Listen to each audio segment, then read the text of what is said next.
Yeah. So yeah, first of all, thank you so much, Anna, for accepting our invitation to interact with all the students of the college. And good afternoon, everyone. It's an absolute honor to introduce our distinguished guest today, Mr. Saketha Ramanujam. He's a proud alumnus of 2015 and 2019 EC batch, and is currently a radio systems engineer at Tesla, United States of America. And from his days at Gayatri College to contributing to one of the world's most innovative companies, his journey is a true inspiration. Today, we are very excited to hear about his experiences, career insights, and his memories from college. Please join me in giving a warm welcome to Mr. Saket Ramanujan. Yeah, Thanks for thanks for a very nice introduction, I guess. yeah. So, I'm going to start with a basic question, Anna. So, before coming to the Gayatri College, what was your first impression of GVPCE, and how did it change? How did that change over the years? Okay. My impression of Gayatri College, I'll tell you the moment I heard, uh, playing. I was actually playing cricket with one of my friends who also would be a GVPC alumnus later, and my batchmate Prasad at the time. I knew that GVPC was a college where all the padakus go, where all the if you were to say in తెలుగులో చెప్పాలని చదువు బిడ్డలు అందరూ వెళ్ళే college. So I knew that it was in Vizag. That was all I knew. But and I knew that there were to get in was going to be a challenge because I think the MSET cutoff closes pretty early. So I was lucky to get in. I also knew that it's all up to us to what we make of the experience. That definitely turned out to be true. There are some very interesting and very distinguished people on campus. Every time I met one of them, my I don't know if you play video games. Whenever you enter a new region in a video game, it would be like a new world unlocked or a new map unlocked. That was kind of my expression when I was meeting, be it the heads of the departments of different departments that were not mine, or meeting people like Dr. Somraj Garu, and meeting Dr. Professor Dr. S.K. Sen, who used to run uh, the mathematics. Lakshmikant's Institute of Mathematics, and then Dr. Vardhara herself from mechanical engineering, or even be it Principal Sir, Raghav Sir. So the end, this should not go without mentioning my guru and a very key influence on my stay at GVP, both Dr. Balasubramaniam and Dr. Ratatavarthi. Yeah. So my experience as I went on forward turned out to be it evolved.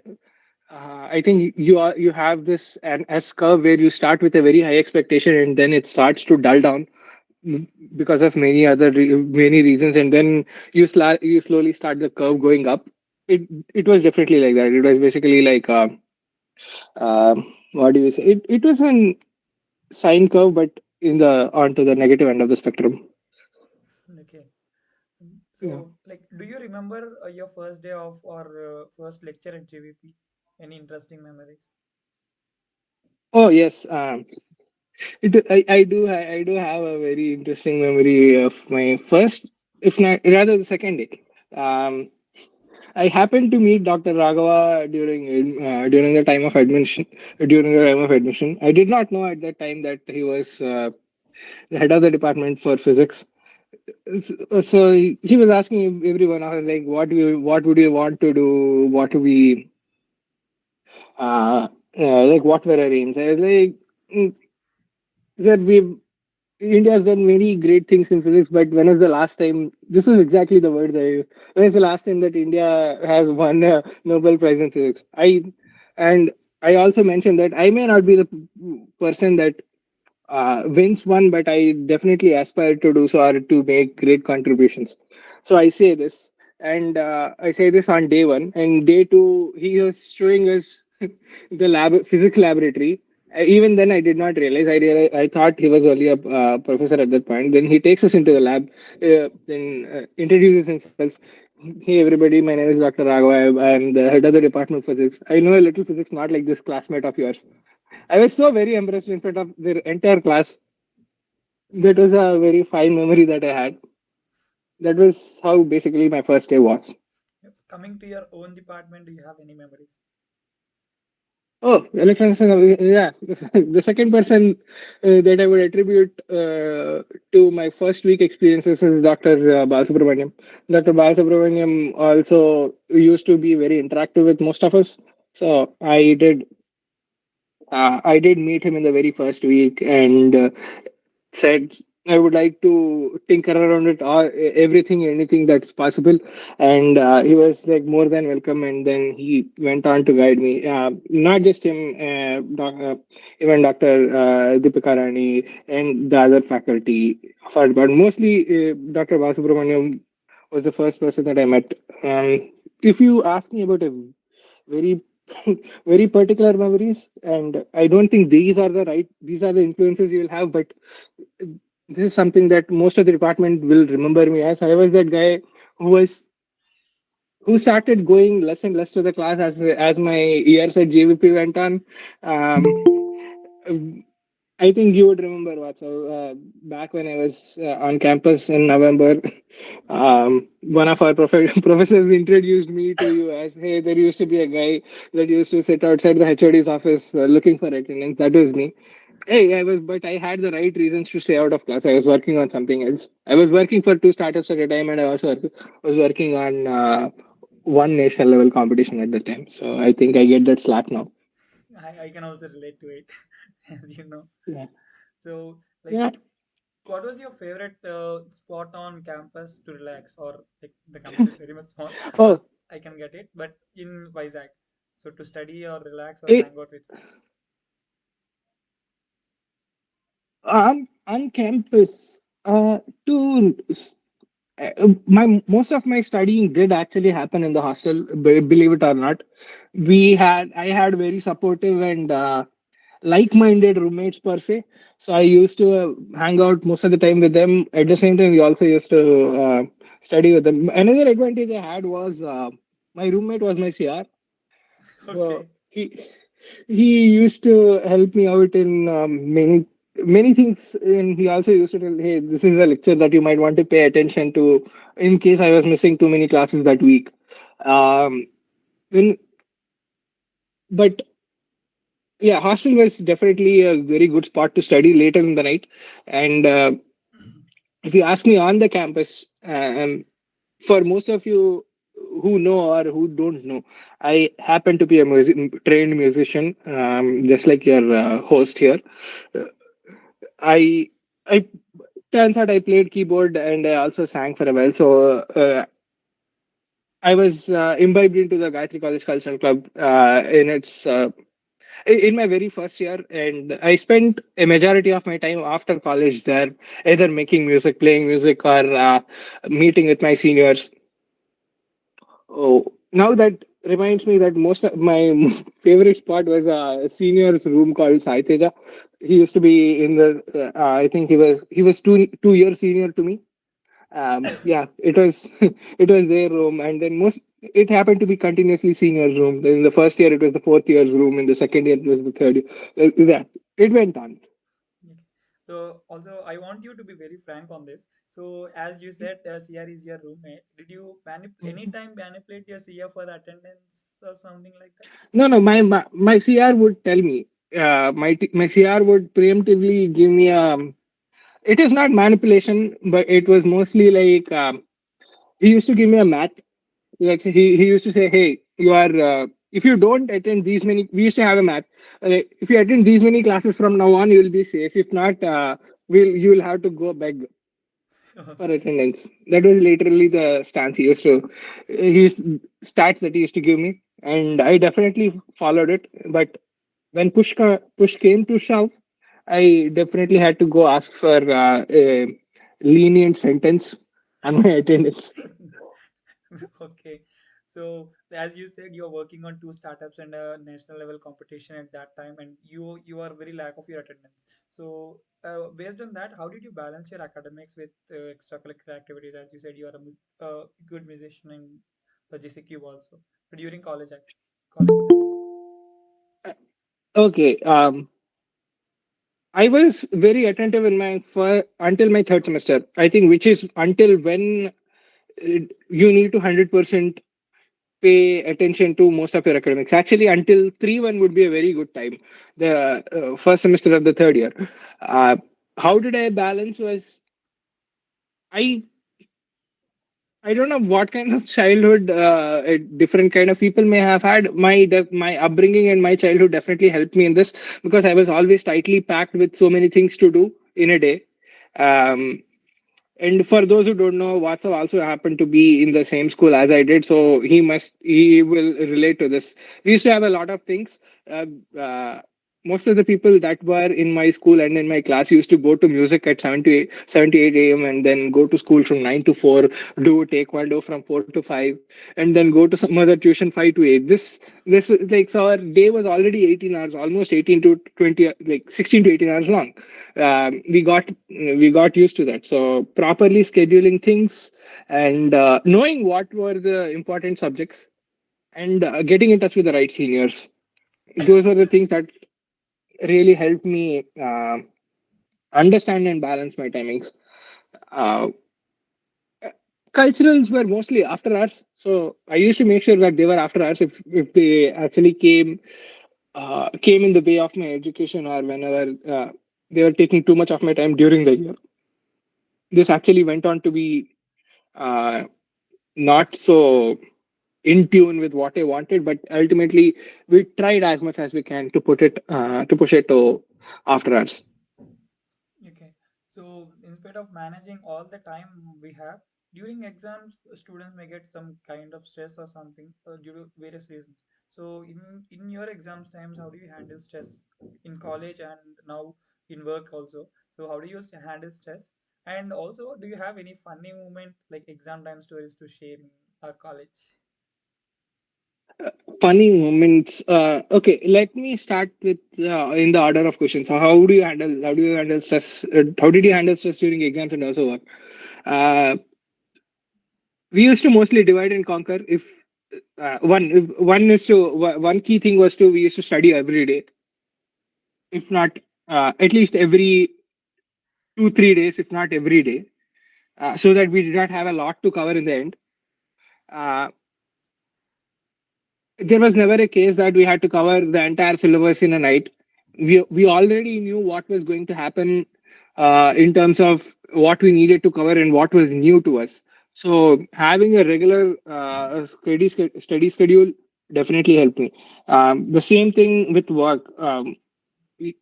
I order my tasks, or I break down my tasks in the order of priority and whatever needs first. So for example, I work in a company where manufacturing takes precedence. Anything that is affecting manufacturing needs to be solved first. So this is a direction that we get top down, like from Elon to my director to my manager. So what we do is we isolate all the incidents that can happen at the factory or in the factory, or is there any work that is related to the factory. So we solve those problems first and then go down to a lesser and lesser dependent tasks that are on manufacturing, and then go to prioritize our day-to-day engineering tasks, which are mostly R&D. Yeah. With respect to funny, yeah, it was our mechanical engineering mechanics exam. We It was our first semester, and the paper happened to be very tough. Everybody started discussing answers at the end of the exam. Each one of us started getting a different exam. That is when we realized we should stop discussing answers, because everybody is wrong, or is everybody right? Okay. I don't know if people would find funny, but yeah, your free body diagrams were definitely flying in the air. So, so this question is very relevant. Like, did you ever bunk classes for food, movies, or just sleep? No, If any other, what no. were the reasons? Like I know those two startups and in national hackathon competitions and all. So Yeah. in spite of except those, are there any reason do you bunk classes? I was either for no, no, no.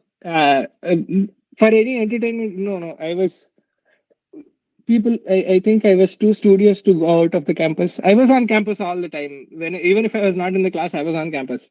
I made sure that I was on campus. Um, there are reasons to this. One, we were hostlers. We still had to come back to campus anyways. Why go out? Second, even when my classmates did, they did because they could go out and then they just had to go, like their homes were closer to wherever we would go in the city. So, yeah, I would say I don't regret missing it out, but that is an experience I didn't have and can't relate to. Okay. So B- b- yeah, There was also a classmate of mine who gave me a math of how many rupees we were playing per minute per class. per minute So, per class. So how yes. what is the figure? I think I think it came down to some 40 to 56 rupees something per minute per subject in our first semester or Students, something. Based, remember this. So we are actually spending 40 to 56 rupees per minute for every subject. So don't miss out the classes. yeah, yeah, definitely do not miss your classes because that's your primary goal. Like that's one of the reasons we are in that campus. Yeah. Uh, as you said, you had much interaction with Balasubramanian sir. I'm talking to the EC department. You had much interaction with Balasubramanian sir. Except Balasubramanian sir, who was the most fun or entertaining professor you had, or who? Why do you remember them? Entertainment. Entertainment is a funny. I would say, okay, in terms of the class being entertaining, it was Sagar Krishna sir's linear digital integrated circuit classes. I don't know if sir is still around. Uh, I used to enjoy conversing about signal processing and antennas with Dr. Deepika Rani and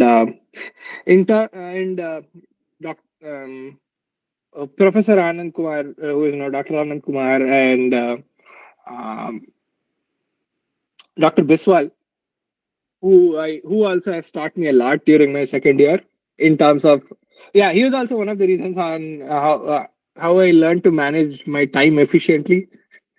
So Okay. because we needed to get things done faster. Yeah. Yeah. Yeah. So, Yeah, in EC, those were the professors I most interacted with. if you had any chance to give your younger self a piece of advice during college, like before joining or during college, what would it be? Um, what would it be to? It would be to read more and uh, take more time deciding take more time deciding a depth of choice and explore deeper into a subject before deciding whether or not it was for me, because there are many a times I used to think, hey, this is not going to work out for me, so why do I need to put an extra effort into this?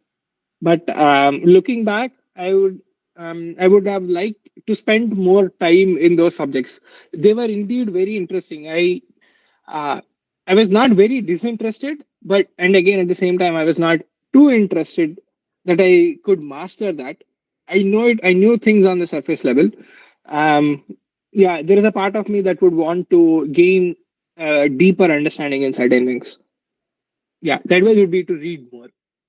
Okay. So, what was that one thing you missed the most about being a student at GVPCE or about GVPCE? About GPC, uh, we always want. I think the size of the campus is often talked about as being too small. Like we think, what is here? Like it's 22 acres. But at the same time, I also think now that I came to a different university here, what is the point of having a 200-acre campus where it takes 10 minutes to get from class to class? Uh, really, for me, since I was very close to the campus, I miss that. I miss being amongst the cells because people, anybody who is staying in the boys' hostel can relate. If you still have a chance to go up to the terrace, you would know. Whenever it becomes rainy, it would become lush green, and then we used to have a very pleasant Scenario. views from up there. Yes, Yeah, yeah, that is something that I miss. okay. So yeah, I know you are a very studious person and all. Like as you are a hosteler, so college life is incomplete without friends. Can you share any memorable or funny incident involving your friends or any great big pranks in hostels and everything? Yeah, big pranks. Okay, so I was roommates with two more people from our department. One named Abdul Rizwan, and the other being GVSR Chaitanya, my CR. We were so Chaitanya was it mostly kept to himself, but and Abdul Rizwan and I were very uh, explorative in the sense. We used to play a lot of pranks among ourselves and also on Chaitanya. Once Rizwan decided somehow it was very artistic to draw circles, huge circles, basically defacing the whole ceiling of our hostel. We did not realize that there was somebody that is going to come to us, especially that day. Like Rizwan had just finished drawing circles in the entire room number 310 of the new boys block. I think it's been painted upon now. We do that. We were going to lock the door from the front and always enter from the side. That day we did not. Apparently, the faculty were advised to take rounds of the hostel, and Dr. Balasubramaniam ends up coming to our room, and Okay. I would end it there. I don't want to explain more. Yeah. Okay. So you're coming to your professional journey and transition. How did you prepare for placement? And what challenges did you face while transitioning from college to the corporate world? Okay, as an undergrad, I wanted to be a researcher. That was very true of me, and I was inclined towards programming, and I was also inclined towards doing something with hardware.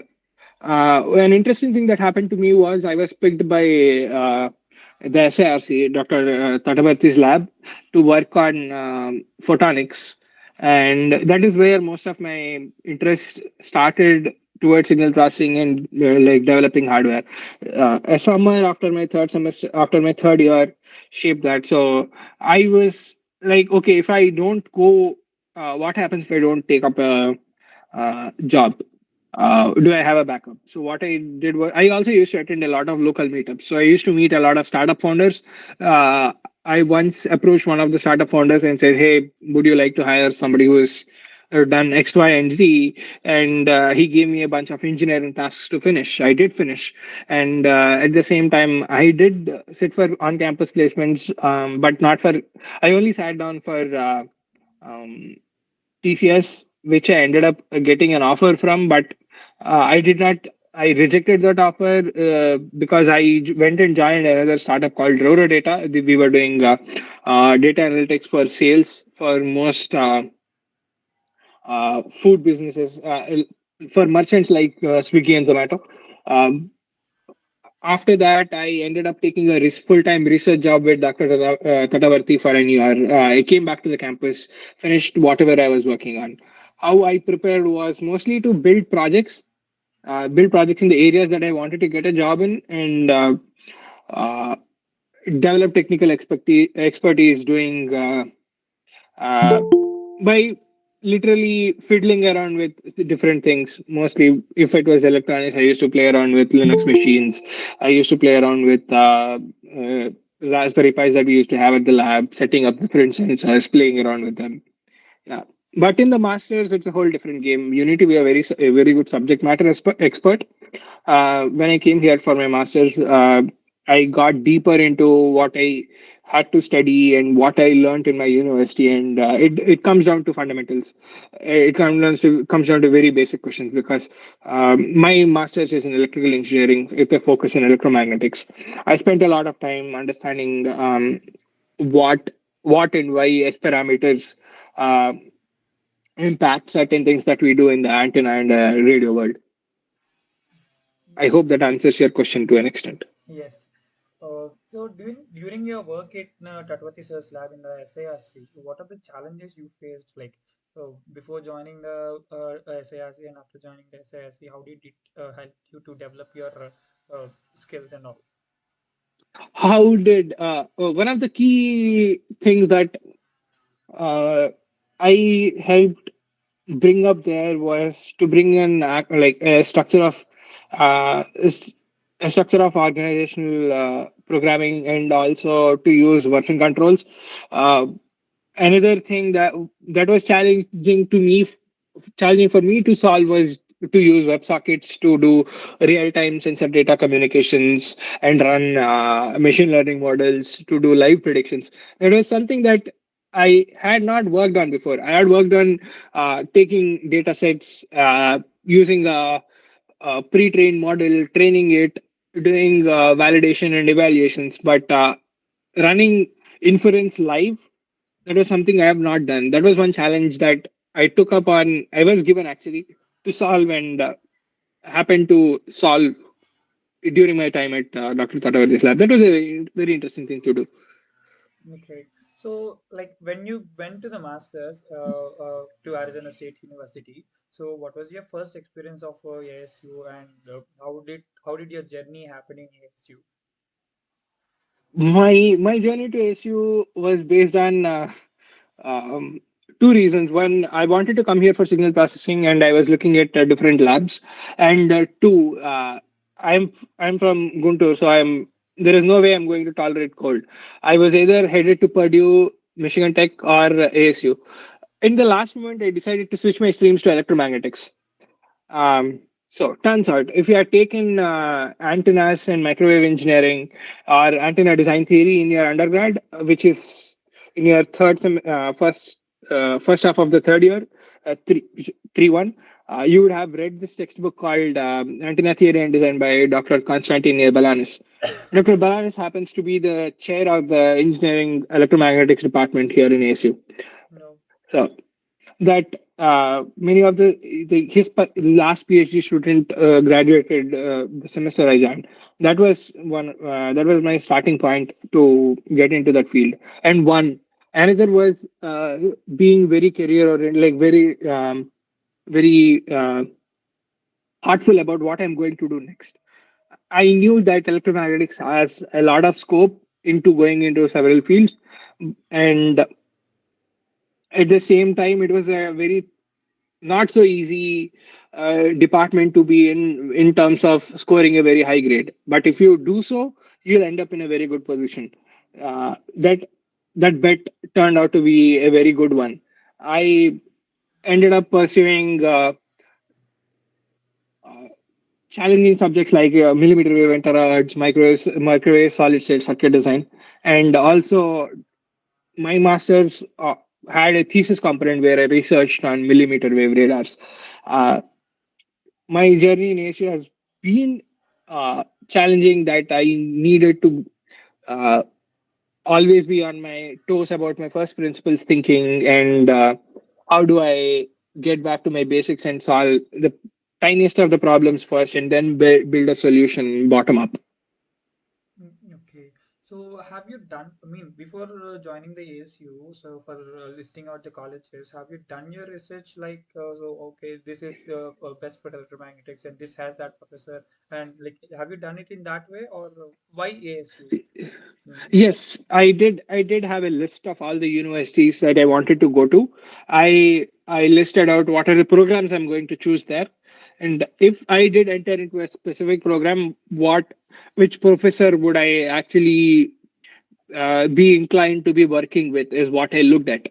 I then, even when I was writing my statement of purpose for that particular university, I was doing this. I was inserting their names and looking, referencing their work, and find like writing it down so that if I find it interesting, so that I can go approach them whenever I enter that college. It so happened that I got my admission into ASU, and I took a class with my to be advisor, Dr. George Tukopoulos, and he said after looking at my performance and my interest in the subject and the kind of work that I was doing in the lab at the during and after my first semester, he offered to guide me through my research. I think yeah, I did a lot of research going before and also while being in the program. Okay. So, can you give any suggestions to those students who are going to pursue their masters, like whether it be second years, third years, or final years? So, when do they start their research, and how should their approach should be for listing on the colleges? And If you I would, for anybody that's going to come out for masters, there are two paths that you take. Ideally, one is to work for some time back in India and then come to masters, and or come to masters directly after your undergrad. um, I did the I did the first one, which is to work in India for an year and a half and then come here. That really helped me in terms of uh, being an individual, doing like getting around to do my own things and planning stuff. Uh, with respect to research with masters, if you really want to go, no matter what the case is, whether or not you work in India and come or directly come, third year and third year second half would be a right time. And also because this is also the time you will be starting to look for jobs and internships.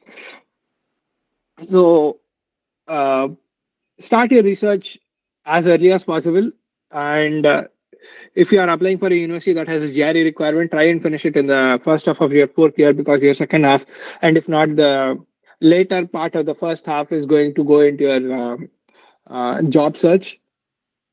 Yeah, the earlier you start, the better. Like ideally, somewhere between the first and second half of the third year is an ideal start. But again, whatever works for you. If you ask me about what are the kinds of points that you need to consider, I would say look for what you're going to do. Let's say I'm going to take a data science and computer engineering at a particular university, let's say ASU itself. Okay, are there any people? I would do my research in the ways that, are there any people that have graduated out of this program? Are there any people that are in my alumni that have done this program? Where are they working now? What are the prospects of job?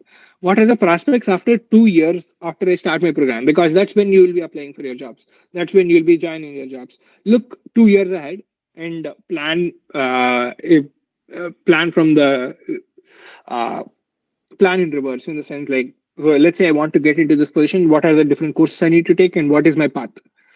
okay, Your seniors will always have an answer for that, or somebody who has done that program before you has answers to all the pitfalls that you will face.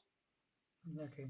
So your journey in Arizona State University is very astounding. So, like coming to Tesla, so how do you got into Tesla? Can you share how you got into Tesla? And my second question is why Tesla? Was it Why your Tesla? always a dream company, or anything's happened uh, unexpectedly? um, all of this started in my second semester, because as I said, in masters, the first semester you lose it for acclimatization and getting to a very good grade. From the beginning of your second semester is the time when you start looking for your internships, because you either do your internship after the second semester, before the third semester, or some colleges have a co-op program where you can also do an internship while taking your courses in your third semester. What I did was I wanted to go for a co-op. I joined ASU for a spring semester. So I wanted to do a co-op from the January of 2022 and on. I started to look at companies that would allow for a co-op program, and all I applied to was around 11 positions. During I spent a lot of time in summer reading and understanding the fundamentals of my subjects and the companies that I was going to go to. I was going to go to work for RF semiconductor companies, which make modems, cellular ICs, power amplifiers, low noise amplifiers. My first interview was with Skyworks. In fact, I had multiple interviews with three different teams on the antenna design, RF test, and RF power amplifier design teams. But I ended up getting an offer with the RF test team in Boston. Uh, during the application process, I also applied for Tesla for an electrical engineering position, which is a generic position. I ended up getting a call for EMC engineering, which is electromagnetic compliance. Uh, I did interview with them. My interviews apparently did go well, but at the end they decided that I would be a fit at a different team. So I was rejected from my EMC position. Serendipity, they say.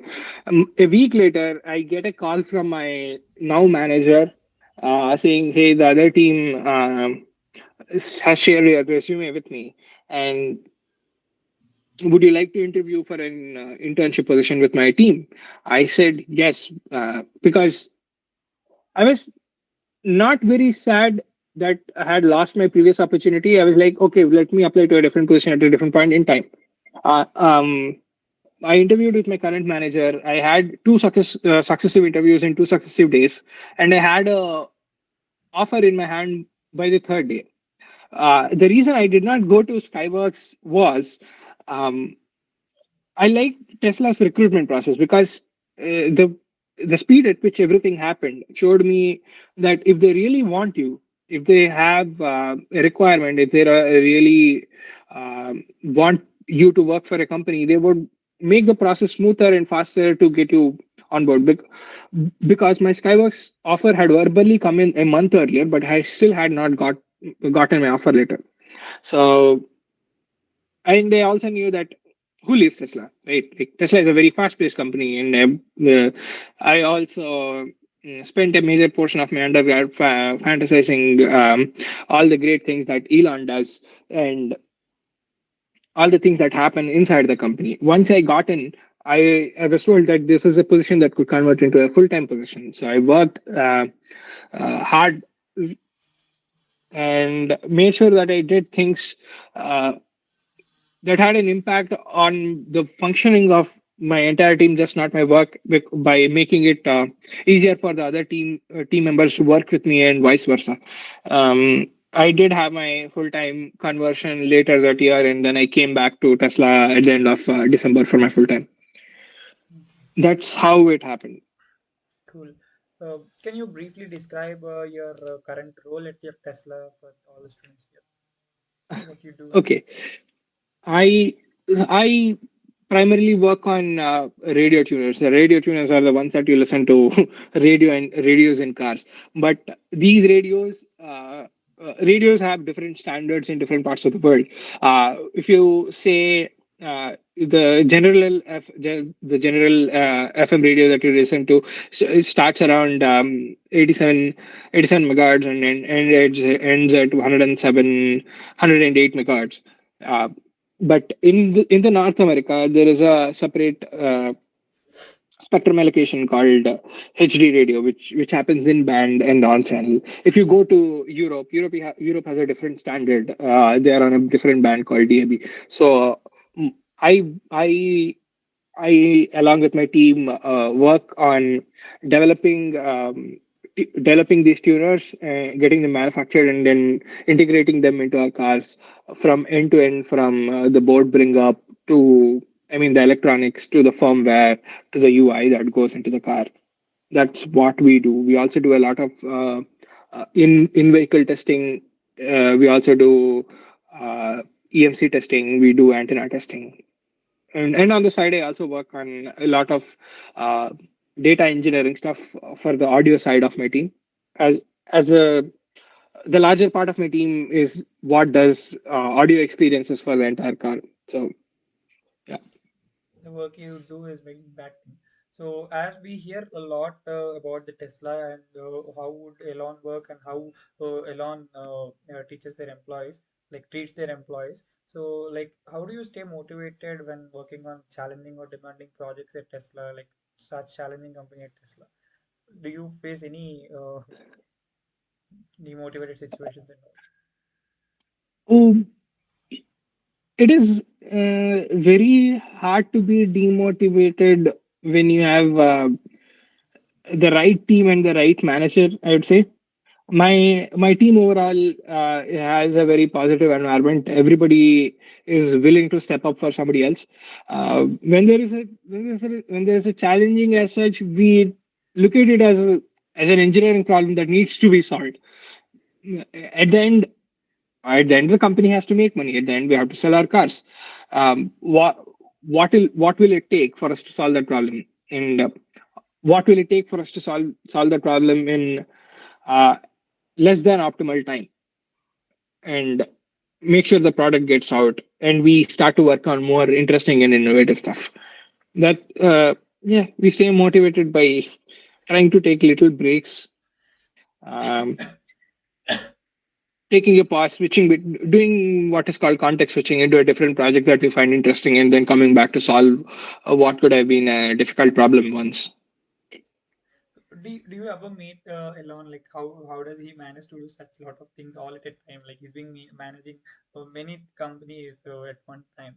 So, what is his uh, uh, By this point, I've been at Tesla as an intern and as a full time for almost 2.5 years. I've seen him once.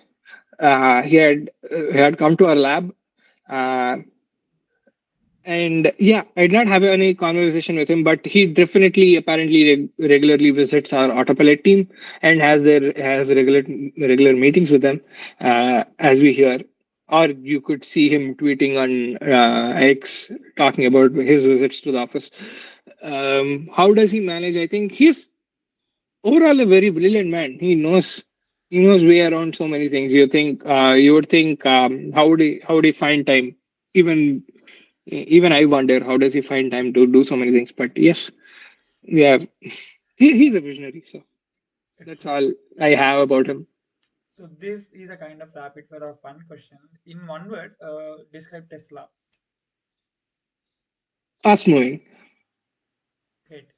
Uh, many students struggle with identifying their passion. Like, do you have any advice to help them to find their direction? Like, When you have a chance to, depending on what stage of your education you are, understand that you'll have your own pace. Everybody has a different pace, so try and take your time exploring as many things as possible to the to a to a minimum amount until you find a certain interest, whether or not you'll know whether or not you like it. People Some people may take 30 days to find it interesting, or some people may understand within the 10 days like this is not for me. You can then move on to the next thing. Yeah, explore several things when you're young, and then um, get deeper into a subject that you find even a little bit interesting, and always be open to explore new things and take on challenges that you think you have no experience in. Who knows, you might find that to be your career. okay.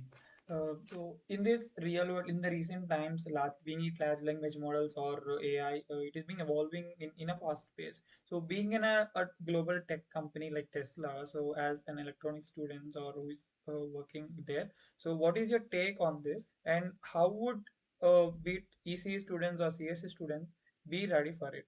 So is there any impact, or how would these students should be ready for it? uh, if you are you asking me about how would LLMs or any AI tools affect your job as an electrical engineer or an electronics engineer working on electronic side of things? Yeah, if so, how would a student should be ready for it? How the student, I think I think co-working alongside AI or anything, you learning to use AI is going to be a very important skill. People who use AI or who leverage these tools like let's say Perplexity, a search engine, or ChatGPT, or any sort of LLM that we might talk about. Learning to use that and learning to build tools that integrate these LLMs into your workflow, is going to be an interesting use case, because when you start to design larger components in VLSI, even you see that most of the picking and placing, routing, is done by the software itself. It's in some way an intelligent algorithm that is doing it. So, like learning to use it in interesting ways and trying to come up with use cases is what can make you prepared. So as you said, we have to use in parallel we have to use the AI in parallel with our electronics and everything. So when I have read an article before in the newspaper that Cadence, AMD, and Nvidia are implementing the large language models or the generative AI in place and route, and they're also planning to implement in complete design of VLSI. So as we are, you are from ECE. So my question is, so if I'm an EC student, if I also want to know the large language models, will that benefit me in my placements, or will that benefit my career? You will need to know it for the right purpose. As I was telling you earlier in a different context, that you need to know what you want to do at the end. How do you want to use a particular tool? As you rightly mentioned, most of the EDA tools, Cadence or Intel's internal tools, uh, use some form of AI or some form of intelligent algorithms in the APR process, which is automatic placement and routing. Uh, you need to understand how that is being done. Like the knowledge of how can you use the knowledge of using an LLM, or the idea of an LLM, or an idea of an artificial intelligence system in such a condition. Like how do you come up with uh, optimal number of components? Let's say you are building a circuit. Like, how do you come up with optimal number of components? How do you eliminate? How do you use your LLM as your search engine?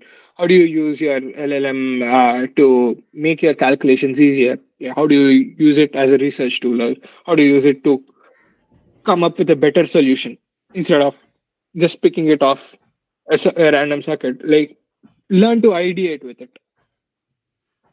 Okay. Uh, as you have achieved many things, like in Tesla also you're working now. So, what is your one advice to students who are currently studying and focusing on core jobs in electronics? I'd say a very good luck. There is a lot to be done, and the industry is definitely looking for passionate people.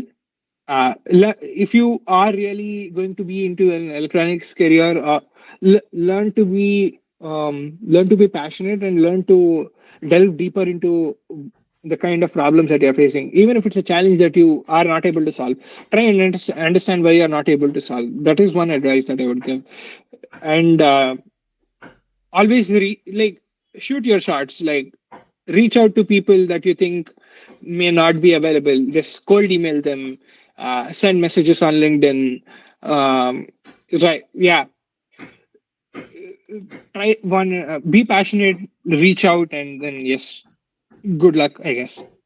Okay, so we are heading towards the end of the session. So before that, we just want a fun round with you. So I'm going to ask you some fun questions. You need to be very straight and very frank for it. So the first question is, if you could go back in time and choose a completely different career, what would it be? Should it be in the field of study, or can I do In both. anything? Answer me in Uh, both. The field of okay. study and both. In my field of study, I would do signal processing. That because that I that's what I originally started doing. And if not, I think I could be a very good history tour guide. History tour guide. Yeah, yeah. I have a lot of enthusiasm into world history, so I think that that would serve me well. Okay. I I could also be a physics professor, maybe. Okay. So name one song that reminds you of your college days. One One song. song.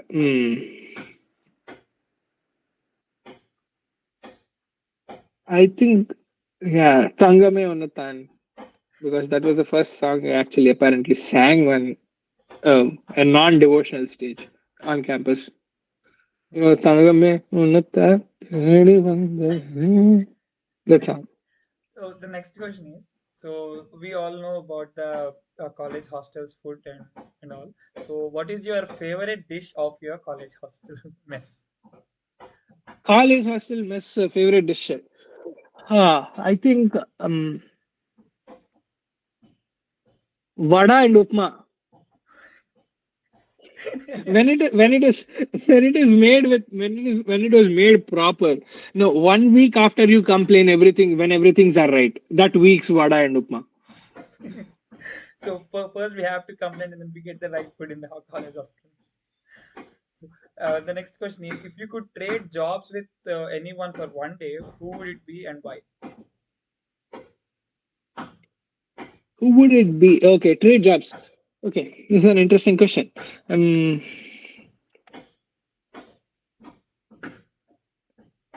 and hmm, I would trade jobs with somebody in a hedge fund management company and see how is it like looking at such a huge fund and not mess. How do they not dubao your funds? Like how do they not like do they not have intrusive thoughts? Like what if I put this into a negative market and everybody lose their money? Okay. So the next question is, what's one gadget or invention you wish you had created?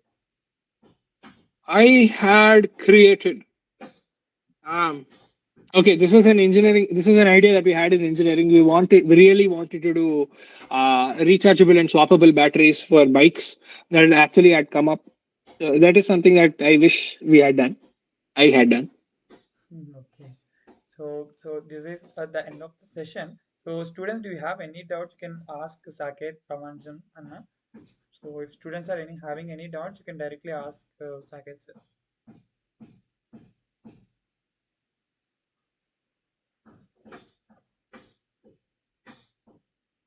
So I think no doubts. Okay. So it's time for I would like to ask a question. yeah. In the current evaluating technologies, which domain would you suggest for us to choose while preparing for our placements, either a software or a hardware? Again, what are you passionate about? Like how? What do you want to do in the long run? I'm passionate about hardware, but even though I'm passionate about hardware, I have learned some of the AI. As the job opportunities are very less in our campus for hardware. So, based on that, what would you suggest for me? Okay. Uh, okay. Why? Okay. Consider this, right? You want to do something in hardware and you think there are not many opportunities in the on the campus like, available in the campus, like why don't you try on your own? Why don't you try spending time outside college, building your expertise in that? Take your time building expertise in that, and people do definitely get a lot of greater opportunities pursuing higher better degree or courses outside work that would help you gain skills in the hardware domain that you want and then be picked up by a company that you wish to work for.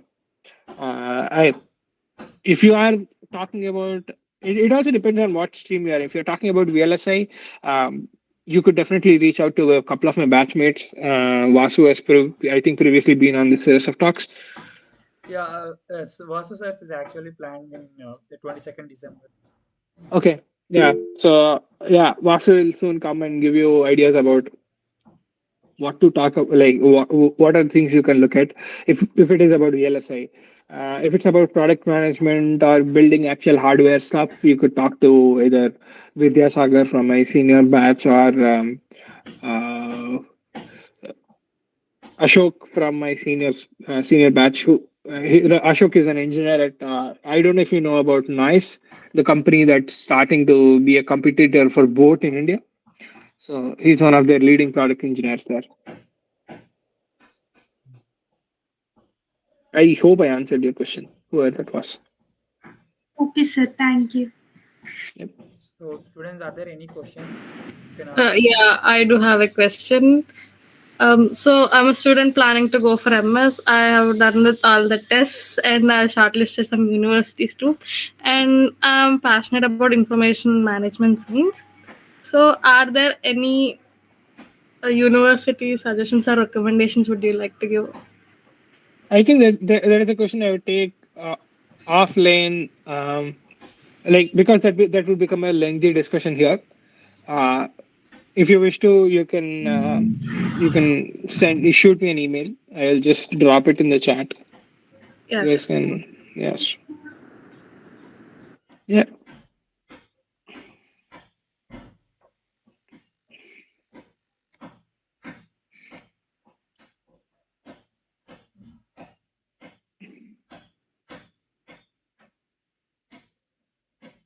Yeah, you could drop me an email at hi@sc.co. Yeah, you'll see. Or you can also email me at my GVPC email itself, WhatsApp. Or if you have not shared it already, I'll put it here.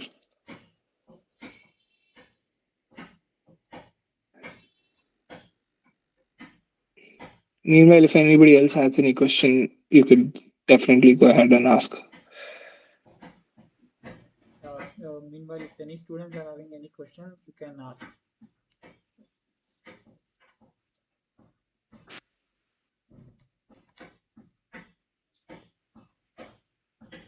How good is to do MTech at IIT? So I think it's very good. Two of my batchmates have done it and found out next level opportunities, and moved on to greater heights. It's about what you do in and where you do from, and how much of dedication you spend. It's just like your undergrad. It's if you wanted. So by this question, I have one question. Why did you try for MTechs in IITs? Like, why did you not pursue in I did not want to. Why? It is a person's choice. Okay. I did not find. It's a person. I did not find it appealing enough. Plus, I also wanted to do.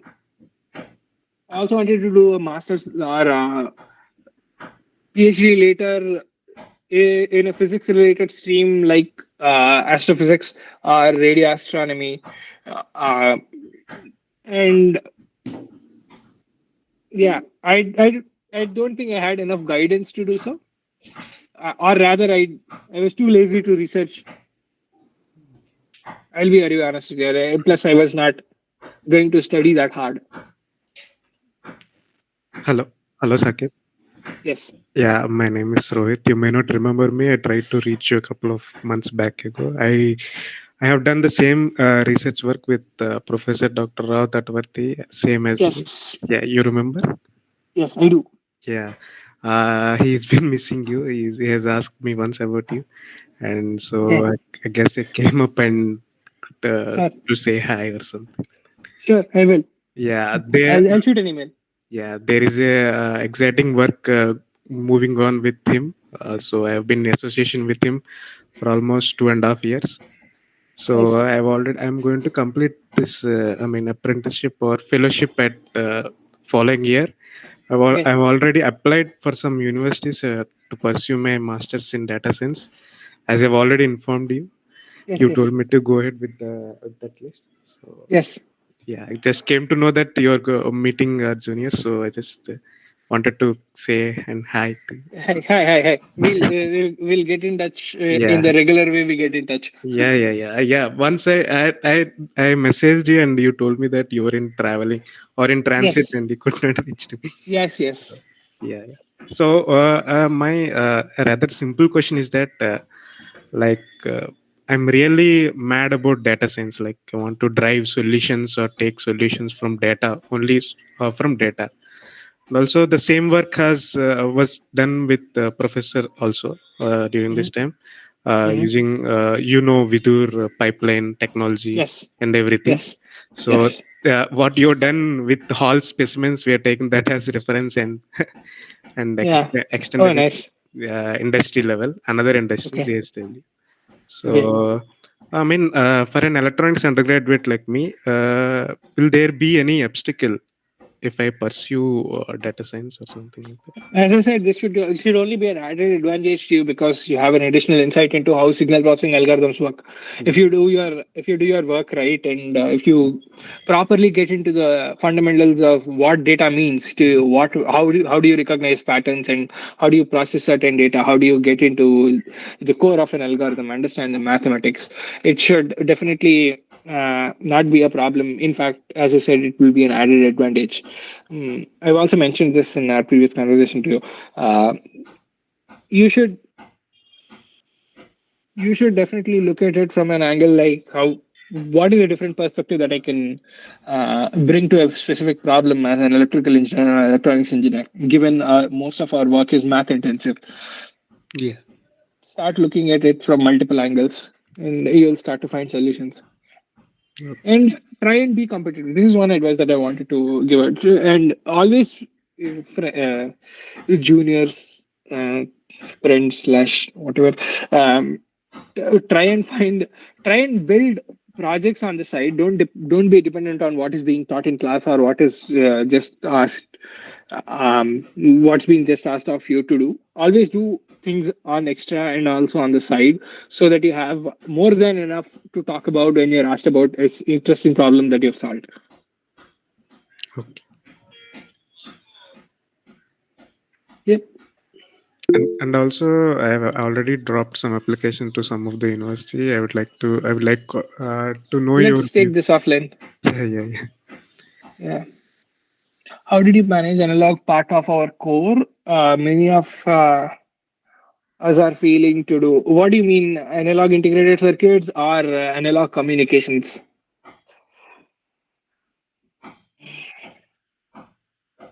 If it was analog integrated circuits, okay, analog circuits is all about mastering two laws. It's about mastering Thevenin's and Norton's laws. Understanding how to do that, and it's mostly based on equations, right? It's mostly amplifiers. I think if you are asking me this question now, I think it is mostly about amplifiers and more cascaded amplifiers. It has to do with remembering a lot of things, but once you understand what and where they are used for, you will definitely find it very interesting. Try and find applications for it. It definitely becomes easier. So, so are there any questions, students?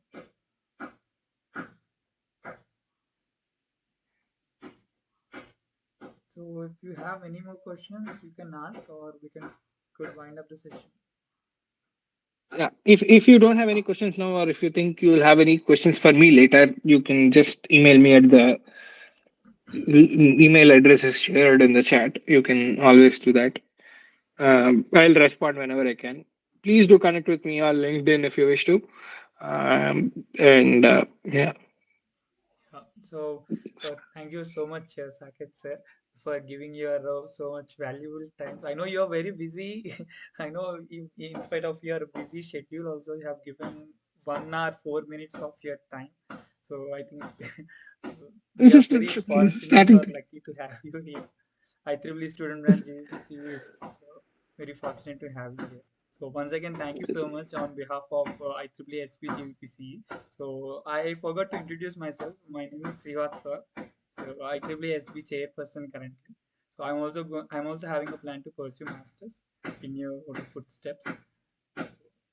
I'm very To all those that is thank you so much. thanks Vatsa. Thank you so much, Vatsa.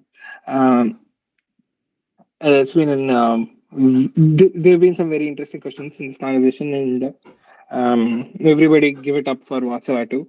And good luck, everyone, and everybody that's willing to come to the US or anywhere outside India for to pursue your masters. Yeah, please feel free to reach out if I'm not the right person to do so, to tell you about something or give you the right information. I'll be able to put you in touch with the right people, that at least the people that I think are right to answer your question. The worst case is you will end up expanding your network, know a few more people. I don't think that will hurt.